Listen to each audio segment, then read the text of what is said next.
School won't teach you everything, folks.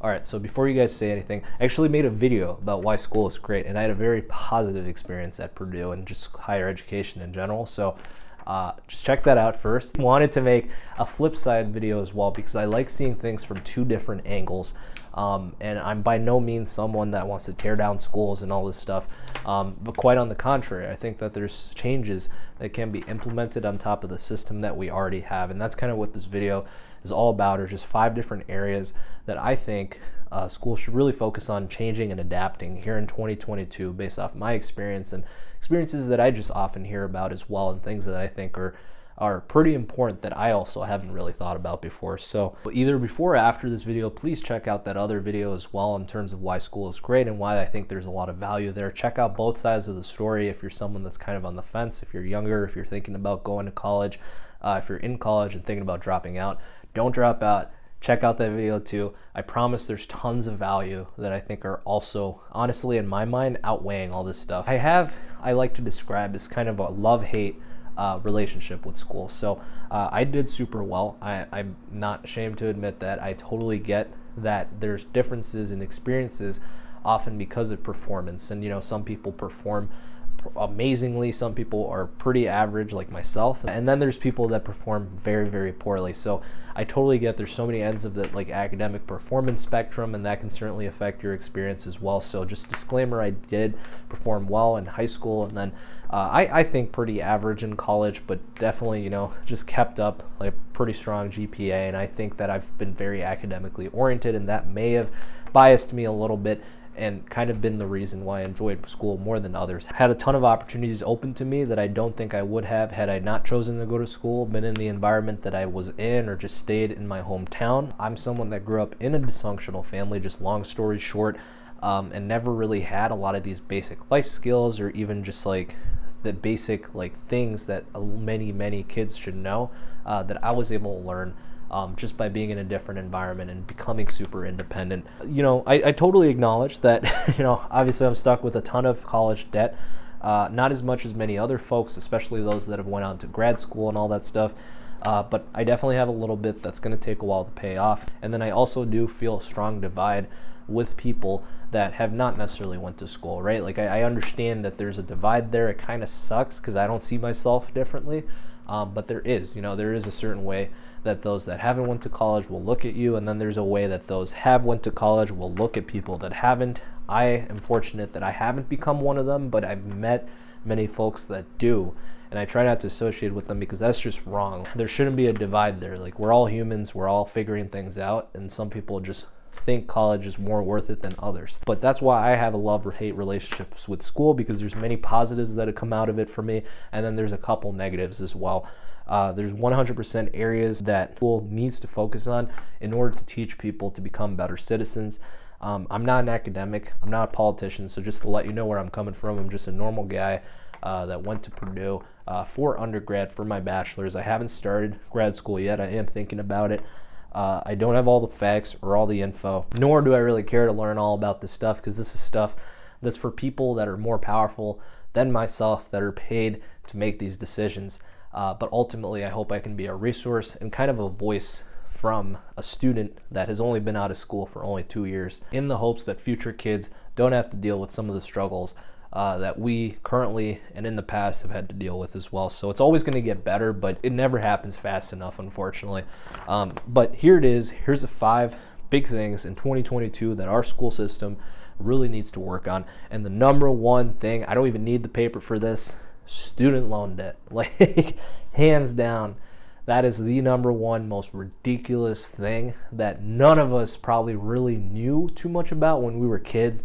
We were 17, 18 years old, signing that paperwork, looking at those things, and just like getting guidance supposedly from our high school counselors. Great people, but they're feeding into the system. Everyone's feeding into the system. College loans are the most ridiculous thing I've ever seen. Once I finally had the capacity to understand this, and many other people are also stuck with all this debt far greater than myself I know out there, and I have no idea how they're paying it off sometimes, because these are people that may not have the best paying career paths in the world, specifically if you're in education. Like, I'm sure if you're a doctor or if you have a 6-figure salary or anything like that, kind of right off the bat, it's not a huge issue. But for many people, it takes time to get there. It takes time to actually pay these loans off. And yes, you could probably pay it off way faster than the 10 years that I think the federal government gives you for the federal loans specifically. But even then, that's years we're talking. That's years of debt that you just wouldn't have if you had money, which most people don't to begin with, to afford school every single year, or if you just got a ton of grants. But it's ridiculous. I'm not someone that's too educated on this stuff, but I have common sense, and that common sense tells me that this stuff does not need to happen. You're putting children, people that are sometimes under 18 as well, into debt before they even understand too much about what debt is. And on top of this, the system doesn't even teach you basic finance skills. So unless you realize this later, you're stuck with all this stuff. And many people default on it, and there's just a ton of issues. And it's a messed up system. I hope good old Biden ends up getting rid of them. I don't see that happening. But again, it is something that I think is the number one biggest problem that needs to be addressed before all other students shouldn't have to go into this much debt. It's a giant messed up system that's just really taking advantage of people that just don't know any better. And then that brings me to point number 2. The biggest thing I think is teaching people basic life skills, financial literacy. So I wrote a whole list here: cooking, cleaning, budgeting, more income streams outside of a job, and just generally prepping for retirement, credit cards, etc., tech skills, all this stuff. So I can't even begin to describe how much stuff, especially at the higher education level, that you're just kind of assumed to know, right? It's kind of just left to parents to teach you this stuff. And in a lot of cases they do, but in a lot of cases, like myself, they aren't. Like, there's tons of skills that plenty of kids go into college not knowing, and will even graduate college without knowing. Cooking, cleaning, basic life skills that plenty of people just never learn, and it really is going to affect like their own kids and just their own lives and stuff like that. Budgeting, it's going to destroy their finances, and they already have all these college loans they got to think about. They're probably not thinking about it. More income streams outside of work, because I get the whole point of school is to get you a job, right? It's to get you into the workforce, is to prepare you for things that you don't want to do and make you really good at it. But school doesn't teach many people, and many people are oblivious to, that working isn't the only way to make money, that having a W-2 income is not the only way, and that doing side hustles, finding things to do outside of work, or even a second job, unfortunately, it is what it is, are just very normal. And those are also things that you can do to supplement, enhance your income, pay off debt faster. There's tons of other financial topics out there that school just doesn't cover, and it's tough. Who's going to cover it if the parents don't, if the school doesn't? We have the internet now, which is beautiful, and I was able to self-teach myself plenty of things, but many people don't self-teach themselves a lot. They just don't know how. I know plenty of people in their early 20s like myself who don't have credit cards, who don't understand the value of a credit score, or who have credit cards that are in massive debt. And it's just the small things like that that just should not happen. Like, we should be educated better. It should not be left up to kids. And I still consider those 18 to 22-year-old kids in a sense. We're young adults, but we're still kids. We're in school, we're learning, right? And part of learning should also be those life skills. So point number 3, networking and communication practice. So if you guys watched that other video, the positives, I think school is a great place to open up opportunities to network and really just establish better communication skills as a young professional. However, many of this is not taught. You have to learn by doing, you have to learn by failing, learn by experience, and I get that. That's great. It's had a great impact on me. It's had a great impact on a lot of other people. But when you're already paying this much to go to an institution, you should be taught how to network. There should be like full-on classes that are required for you to take on networking, professional communication, email writing, all this stuff. There sometimes is, but it's not at the level of like what we would need it to be. Like, the whole point of school, again, is to prepare you for the workforce. But I feel like a lot of that preparation is very simple, and you're just kind of expected to figure a lot out on your own. That's not going to bode well, because you don't know what you don't know at the end of the day. So if you're already paying for this super expensive university, they should be teaching you the skills needed to get a job that'll supplement your income enough to pay off all that debt later down the road. So I think that's super critical. I think networking and communication are the two biggest skills that schools need to focus on, and students should not be blamed for any of this. Because I've been to like networking events or like companies that have come in and talked to us. A lot of recruiters always have one complaint in common, is that students are very lacking in their communication skills, and we're very lacking in the networking ability. And that's not our fault, because we're not really taught that too well. There's a ton we can learn through practice, but I still think that we should have supplementary classes in specific like education for those topics. Point number 4 is honestly more of a personal thing, but just chill out with the homework, guys. Like, all right, this is for high school too, but mostly for universities. Yes, we already have a lot of free time in universities, but there's tons of other kids. So I had a part-time job, and I worked many hours there by choice. But there's many people that have to, right? Like they have no other income. They have like people supporting them or anything like that. And I've met quite a few folks that have to work full-time and then do full-time school, sometimes max credit hours, right? Maybe they're even in like a biology or like an engineering major or something very difficult, right? So they're up late studying, and they're working full-time, and it really gets to them. They're balancing 2 different lives. And those people, still have to deal with all this homework and all this stuff. A lot of stuff in college I've noticed is busy work, no matter what major you're in. And homework, I understand the purpose is to help students retain, but I feel like over time, it's just turned into something that professors like to give students because they can, right?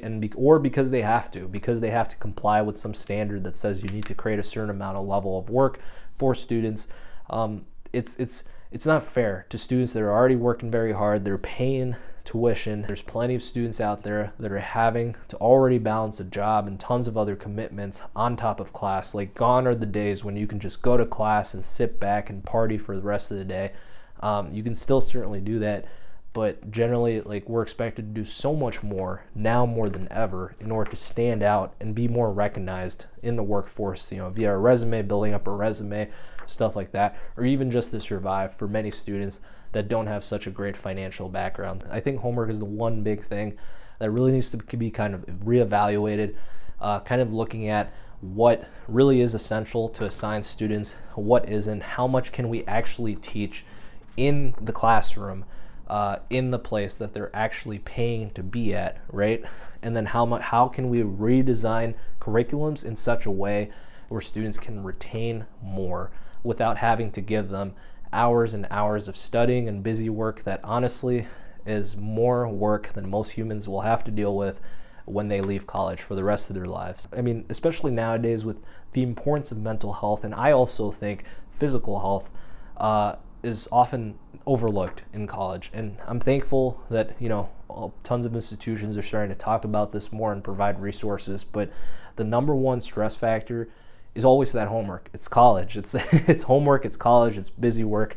It's stuff that doesn't really leave time for students to really just have a more well-rounded, healthy lifestyle. And that includes obviously mental health, less stress, and then physical health. You have tons of students that unfortunately sacrifice their physical health for the sake of getting work done. And especially, just giving your students a gym membership on campus is not going to be enough, because if they don't have time to utilize those memberships, then it's going to be tough. So Mohit, what would be a good solution instead of homework? Before I move on to the next point, just briefly, I think this is the one point that I could provide some sort of solution on, and some places are already implementing this in some capacity. But when I was at Purdue, at least, this wasn't available for all majors. This was mostly an engineering thing, but doing co-ops, I think, is an excellent way of really balancing that, given they still had all the homework. So like they had double the work. But instead of assigning, theoretical homework and, what work is supposed to be like, and teach that out of a textbook and homework and all this stuff, why not have students learn on the job and have internships, aka co-ops, right, that they're able to do on the side, either during school or take like a year of school and then a year of work, right, which is essentially a co-op, right, and keep alternating. I think that's a beautiful method. I wish I had access to something like that. I think that will teach students far, far more because they're gaining experience on the job. And not only that, it's gonna address the networking, it's gonna address the communication, it's gonna address the life skills, it's gonna pay them, it's gonna address the finances, it's gonna address literally all these other problems, and it's gonna make people better, more well-rounded leaders and more confident in their ability coming out of college. Like, it'll feel like your degree actually means something. It'll feel like you got some experience for that, all that money you paid, rather than just sitting in a classroom and learning stuff that may not even be too valuable later down the road. The last thing isn't so much a personal gripe, but this is something that I know many people out there do have issues with. And as with all my work videos as well, the reviews I've done with companies that I worked at, I always like to include this as well. This is a diversity point, because I know it's very important to people nowadays. I know there's many folks out there, there's a whole community that really care about this stuff, and it goes without saying that, yes, many universities, Purdue included, and look, I love Purdue, boiler up, but majority white males, okay, white females too, but majority white students. Like we get it. It is what it is. You know, I'm very happy that, you know, they're trying to make a push, bring in more of different races or more international students, different personalities and thought patterns and stuff like that, and that's great. There's some colleges that I'm sure are doing it better than others, but we're not there yet. Like, that's just, it is what it is. So that needs to change. I don't know how to do that. I hands off. This is something that I really did not care about. I personally did not really think too much about until maybe my last year of college. I started noticing these things. It's become much more of a hotter topic since like late 2019, early 2020, since the pandemic started. But I think that for those people, it is obviously very important to understand that when you're choosing college, you're thinking about college, like, know that it's mostly white people. There's tons of like a racial personality kind of gender gap, all this stuff. There's tons of stuff that you're gonna have to deal with, and it's not quite as bad as like in the workplace or like how it is out there, but it is something that you're gonna notice right off the bat. All right, so that's pretty much it. Those were the 5 big things that I think that we should really focus on changing. I don't have solutions to all of them, right? I'm not that guy. I don't have like answers for you. If someone did, they'd be paid so much money to change the system right now, and it'd help so many people. I'm not that guy, but hopefully this helps to shine a light on some areas from a student's perspective, or from a fresh student's perspective, that, you know, I think that really needs to be changed. And again, from a perspective that has very much enjoyed school and gotten more value, I think, that has outweighed all of the negative stuff. Check out that other video, like I said, where I go into all the positives that, in my opinion, outweigh all the negatives I just talked about and made it worth it. But I wanted to make both of these videos because it's important to make a well-rounded decision, especially as a young age. So I hope many like 17, 18-year-olds people find these videos, and, you know, there's other people out there that have made similar videos, and I hope they're watching this stuff, especially here in the digital age, because it's important to be aware of just everything you're going to get before you start, before you put that much money down and accept that much debt and loans and all this stuff. It's important to just understand this stuff.